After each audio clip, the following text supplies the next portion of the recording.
예수님께서 공생의 사역을 시작하면서 얼마나 열심히 일을 하셨는가 오늘 보면 23절에 잘 나타나고 있습니다. 예수님께서 온 갈릴리에 두루 다니사, 온 갈릴리에 두루 다녔습니다. 갈릴리를 그냥 다니신 것이 아니라 구석구석에 다니신 거예요. 온 갈릴리를 다니면서 무엇을 했습니까? 회당에서 가르치시고 병든 자를 치유하시고 약한 사람들을 일으켜 세워 주었습니다. 예수님의 무엇을 보게 됩니까? 사람을, 생명을 사랑하시는 모습을 보게 됩니다. 24절을 보면은 그의 소문이 온 수리아에 퍼졌다고 했습니다. 넓은 지경까지 퍼진 거예요. 예수님의 사랑과 복음을 듣고 사람들이 예수님을 따르기 시작을 했습니다. 몸이 아픈 사람들, 고통받는 사람들, 귀신 들린 사람, 중풍병자, 이런 약한 사람들, 아픈 이들을 치유해 주었습니다. 25절을 보면 갈릴리에서부터 데가볼리, 예루살렘, 유다 이렇게 요단강 건너편까지 허다한 무리들이 예수님을 쫓기 시작을 했습니다. 예수님은 사람을 귀찮아하지 않았습니다. 예수님은 그들에게 사람으로 천국 복음을 증거하신 것입니다. 요즘 우리 현대인들이 얼마나 바쁩니까? 스마트폰이 생겨서 더 바쁘게 살아갑니다. 그래서 생겨난 병이 있습니다. 무관심의 병입니다. 내가 너무 바쁘다 보니까 다른 사람에게 관심을 기울일 여유가 없어져 버린 거예요. 부부간에도 대화할 시간이 없습니다. 내일 또 바쁘게 뛰어야 하다 보니까 빨리 잠자리에 들어가야 되는 것입니다. 내일의 시간, 미래의 시간까지 빼앗겨 버렸습니다. 그래서 무관심에 질 수밖에 없는 구조 속에서 살아가고 있습니다. 무관심은 어디에서 나타나는 것입니까? 사람의 얼굴에 잘 나타나고 있습니다.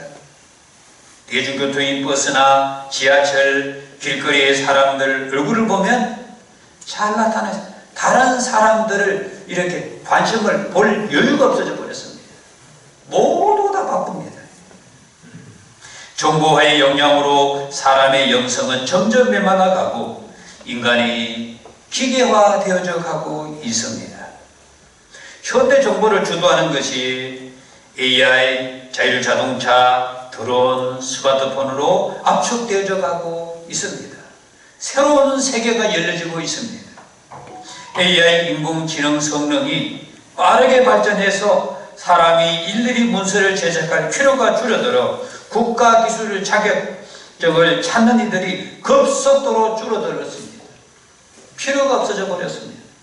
한글과 컴퓨터가 9월 30일 공개한 한컴 독서 AI는 아예 워드 프로세서 이렇게 AI 기능으로 제공하기 시작을 했습니다. 전용 챗빗에 공문서, 보도자료, 기획서 등 키워드를 입력하면 바로 양식에 맞추어서 문서가 만들어지고 있습니다. 사람이 만들 필요가 없어져 버렸습니다. 여기에 게임사들이 AI 기술을 게임에 접목하는 시도를 하고 있습니다. NC소프트, 넥슨, 크래퍼톤 이런 회사들이 AI 기술을 게임에 접목해서 공개하고 있습니다. 이제 게임도 전부 AI가 주도하는 시대가 열려지고 있습니다. 세상은 빠르게 진화하고 있습니다. 동성애자를 주인공으로 한 영화 대도시의 사랑법이 개봉됐습니다. 21일 드라마로도 방영이 됩니다. 우리는 천국 갈 수 없지만 사랑은 할 수 있겠지, 이런 대화들이 나옵니다. 아예 천국을 부정합니다. 23일에는 폭설 영화가 개봉이 됩니다. 전부 동성애 코드가 담겨있는 영화입니다. 문화체육관광부가 한국콘텐츠진흥원의 대도시의 사랑법의 제작비를 지원한 것이 지금 물의를 빚고 있습니다. 경북대학교는 최초로 반려견 헌혈센터를 비수도권에서 처음으로 13일 개소를 했습니다. 펫 앰뷸런스 현대자동차의 전동 비즈니스 플랫폼을 개조해 특수 제작했습니다. 건강한 반려견 혈액을 확보해 보다 나은 동물 의료 서비스를 제공하기 위함이라고 밝혔습니다. 대구 달성이의 반려견 놀이터 개장, 보호자 쉼터, 펫카페, 주차장을 만들었습니다. 개를 위한 모든 시설이 지금 의료시설까지 확대가 되고 있는 시점입니다. 상상할 수 없는 일들이 지금 우리나라에 일어나고 있는 현실입니다. 오늘 선교 파송 예명에 제가 19세기 이야기 좀 하겠습니다. 19세기는 유럽과 미국의 힘이 폭발적으로 팽창한 시기입니다. 가톨릭 이 국가들은 쇠퇴하고 개신교, 기독교 국가들이 막 부흥하기 시작을 했습니다. 개신교가 자본주의에 영향을 주었습니다. 영국, 네덜란드, 독일, 특히 미국은 복음적 각성 시기를 맞이했습니다. 신앙의 성장은 곧바로 사업에 영향을 주게 되어 복지국가 건설로 이어졌습니다. 19세기 미국은 거대한 자선 제국이라 부를 정도로 모든 신자들, 모든 국민들이 구제와 선교에 열정을 쏟아부었습니다. 예수를 믿는 사람만 한 것이 아니라 안 믿는 사람도 전부 다 이렇게 나서게 된 거예요. 이러한 역량으로 선교의 아버지라 불리는 윌리엄 캐리가 1793년 인도 선교사로 나갑니다. 약 25년이 지난 1818년에 600명의 세례 교인과 수천 명의 신자가 예배에 참석했습니다. 캐리는 1819년 세란포 대학을 세운 것입니다. 그리고 1845년 허드슨 테일러가 중국 선교사로 이 중국 선교를 시작했습니다. 그가 만든 메이지 선교에 800명이 넘는 선교사가 사역을 했습니다. 1914년 메이지 선교사는 세계에서 제일 큰 선교회로 발전을 했습니다. 1934년 1868명의 선교사가 활동을 했고 1964년부터는 해외 선교회로 이름을 바꾸어 아시아 선교를 시작했습니다. 1840년에 아프리카에 도착한 리빙스톤은 1813년까지 침대 옆에서 기도하는 모습으로 순교했습니다. 유럽에서 미국으로 얼마나 많은 사람들이 이민을 했는가 하면 1790년 400만 명, 1840년에서 1869년까지 550만 명, 19세기 후반부터 대규모 이민이 시작됐는데 1900년에 7600만 명, 1910년에 미국에 1억 명이 이주를 했습니다. 1910년은 우리나라가 일본에 합병되는 해입니다.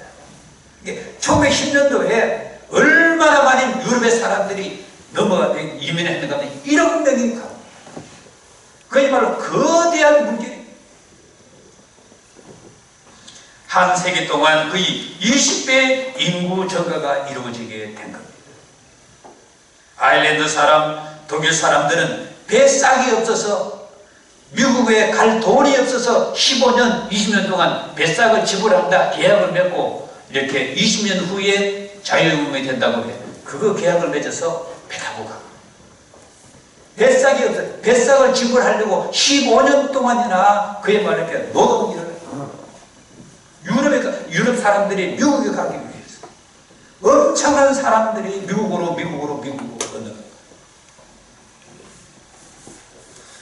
유럽에서 건너온 이민자들은 대개가 개신교도들이었습니다.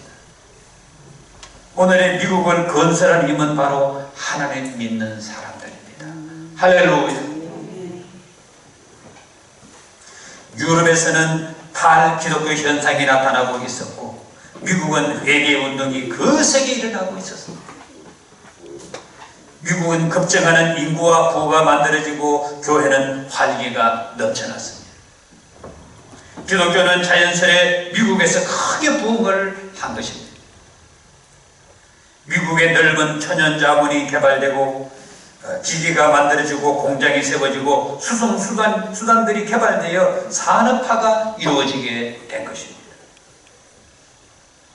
그 나라의 종교와 문화는 중요합니다. 우리나라에 지금 이상한 문화가 만들어지고 있습니다. 동성애, 차별금지법, 자경화된 언론이 모든 것을 만들고 있습니다. 언론이 거의 자기가 좌파 세력이 언론이 다 되었습니다. 우리는 복음의 꽃을 계속 피워야 합니다. 같이 먹습니다. 복음의 꽃을 피워야 한다. 성경은 열매입니다. 19세기 미국은 자선과 봉사, 구제, 선교로 꽃을 피웠습니다. 그 영향이 아시아, 중국, 일본, 한국에까지 선교사들이 생명 걸고 복음 전하러 온 것입니다. 우리나라도 140년 전에 많은 선교사들이 이 땅에 이렇게 선교하러 온 겁니다. 와서 우리나라에 병원을 세워주고 대학을 세워주고 교회를 세워주고 복음을 전가하고 많은 선교사들이 조선 땅에서 목숨을 생명을 잃었습니다. 순교한 선교사들이 많습니다. 복음은 가는 곳에 꽃이 피게 되어 있습니다. 여러분, 예수님 만난 사람들을 보십시오. 장녀가 변하여 성녀가 됩니다. 막달라 마리아입니다. 돈밖에 모르는 삭개오가 변하여 구제하는 사람이 됩니다. 니고데모 같은 고위 공무원 예수님 만나 담대하게 예수의 사람이 되었습니다. 한국교회 부흥긴 80년대 90년 교회마다 성도들이 넘쳐났습니다. 교회학교 어린이 학생들 청년들이 넘쳐났습니다. 제가 처음 교육준사 이렇게 사역했던 신앙교회 그때 청년들이 100명이었습니다. 예배다 맞추고 나면은 청년부가 따로 모여서 예배드리고 출석 체크하고 그렇게 했습니다. 교회마다 그 어린이들, 학생들, 청년들이 막 넘쳐났습니다. 우리 한국교회의 부흥기의 모습입니다. 복음은 사랑을 통해서 나타납니다. 예수님 십자가 사랑을 우리는 체험하고 간직하고 전해야 하는 것입니다. 치앙마이 단기 선교 출정 예배가 여러분 대단한 것입니다. 할렐루야. 우리 농성교회가 영적으로 살아있는 모습입니다. 예수님이 갈릴리에서 영혼을 살리고 제자를 불러서 가르치셨습니다. 복음은 영혼을 살리는 일인 것입니다. 19세기 기독교가 미국에서 꽃을 피웠습니다. 21세기 오늘의 미국을 유럽 개신교도들이 건너가서 만든 것입니다. 지금 미국은 차별금지법이 통과되면서 기독교가 영차별을 당하고 있습니다. 영적 힘을 잃어버려가고 있는 현실입니다. 한반에서 어린이들이 예수 믿는다고 말을 하지 못합니다. 왜냐하면 기독교 이렇게 배경이 있기 때문에. 그러나 아랍 어린이, 회교도 어린이들은 떳떳하게 밝힙니다. 나는 회교 믿어요. 나는 알라시를 믿어요. 기독교 믿는 어린이들은 말을 하지는 못하는데 회교도 믿는 어린이는 말을 하는 거예요. 바로 그것이 차별금지법만 통과된 이후에 나타나는 현상입니다. 차별하면 약한 사람 차별하면 안 된다. 이게 이 기독교가 역차별을 당하고 그래서 교회가 힘을 잃어버리고 막 유럽도 마찬가지입니다. 그래서 우리가 10월 27일 110만 모여서 차별금지법 통과되지 못하도록 국회에 우리가 힘을 보여준 거예요. 지방에서 많은 사람들이 올라갔습니다. 많은 교회들이 우리는 올라가지 못했지만 올라가서 우리의 힘을 보여줘.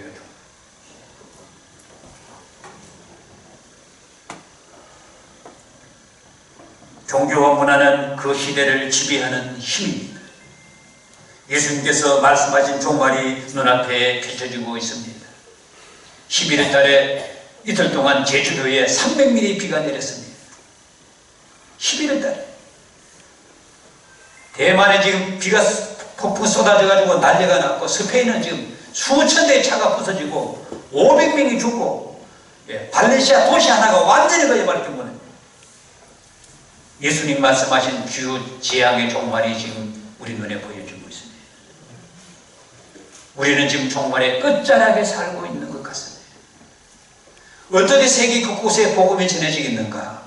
스마트폰입니다. 사람이 가서 복음 전해줄 줄 알았는데 이제는 그것이 아니라 전 세계 구석구석까지 스마트폰이, 핸드폰이 다 들어가 있습니다. 핸드폰에 들어가는 모든 상간벽지에 이제 아마 우리 시대에 어쩌면 예수님이 천사를 거느리고 구름을 타고 오는 걸 볼지도 모르는 그런 현상이 올 수도 있는 걸 우리는 기억해야 되겠습니다. 우리는 복음으로 인내하며 세계에서 마지막인 대한민국에서 복음을 지키고 세계 선교를 이루어 하나님의 나라를 건설해야 되겠습니다.